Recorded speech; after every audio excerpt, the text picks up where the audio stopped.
So ஃபர்டிலைசேஷன்லேருந்து parturition வரைக்கும் இதை நம்ம என்னென்னு சொல்கிறோன்னா கெஸ்டேஷன் பீரியட். இது என்னென்னு சொல்கிறோம்? Gestation period.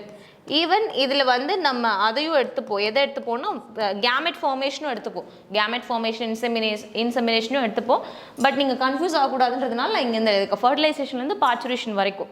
ஓகே, இது ஃபுல்லாகவே கெஸ்டேஷன். கெஸ்டேஷன் பீரியட்னா என்னென்னா what is the pregnancy period.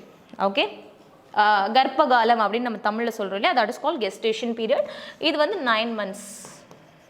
Gestation period எவ்வளோ? 9 months or 280 days or okay. So இவ்வளோ டேஸ் இவ்வளோ மந்த்ஸ் ஆகும். ஸோ இதை வந்து எப்படி டிவைட் பண்ணுவாங்க அப்படின்னா 3 months டிவைட் பண்ணுவாங்க. 9 divided by 3 and 9 divided by 3 என்ன? 3 months. So that is called trimester. That is called what? Trimester. So எத்தனை ட்ரைமஸ்டர் இருக்குன்னு சொல்ல முடியுமா?